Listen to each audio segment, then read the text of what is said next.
నిన్న జరిగిన సంఘటన సభ్య సమాజం సిగ్గుపడవలసిన విషయం నేను భావిస్తున్నాను. నిన్న జరిగిన సంఘటన మీరు కళ్ళారా చూశారు, మీరు అందరూ కూడా, మీరే కాదు ప్రజలందరూ చూశారు. ఒక ముఖ్యమంత్రిగా పనిచేసిన వ్యక్తి, ఒక పార్టీకి అధ్యక్షుడిగా ఉన్న వ్యక్తి, పార్లమెంట్ మెంబర్గా కూడా పనిచేసిన వ్యక్తి సభ్యత మర్చిపోయి ఆ విధంగా ప్రవర్తిస్తే కనీసం కూర్చొని చూస్తూ నవ్వుకుంటున్నాడు తప్పించి వాళ్ళ సభ్యుల్ని కంట్రోల్ చేసే పరిస్థితి ఎక్కడ కనిపించదండి మనకి. పైగా ఎంకరేజ్ చేస్తాడండి. ఇది సాంప్రదాయం అండి. ఇది సాంప్రదాయం అంటారా? సాంప్రదాయం ఏంటండి?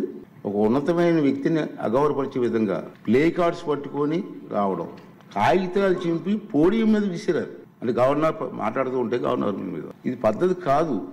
ఈ సాంప్రదాయం అంటాడు. ఏంటి సాంప్రదాయం నాకు అర్థం కాదండి. ఇది పద్ధతి కాదు. ప్రజాస్వామ్యం ఇది మంచి పద్ధతి కాదు. పక్కనే ఉన్నటువంటి సీనియర్ మెంబర్ బొత్స సత్యనారాయణ గారికి కూడా ప్రోత్సహించారు. వారైనా ఇది తప్పు అని చెప్పే పరిస్థితి లేదు. ఇటువంటి సంఘటనలు రాబోయే రోజులు జరగకూడదు అనేది నా తాలూకు ఆలోచన విధానం. మీరందరూ కూడా గమనిస్తూనే ఉన్నారు. ఇప్పటికైనా విజ్ఞతతో ప్రవర్తించాలని చెప్పి ఆ సభ్యులందరినీ కోరుకుంటున్నాను సభ ద్వారా.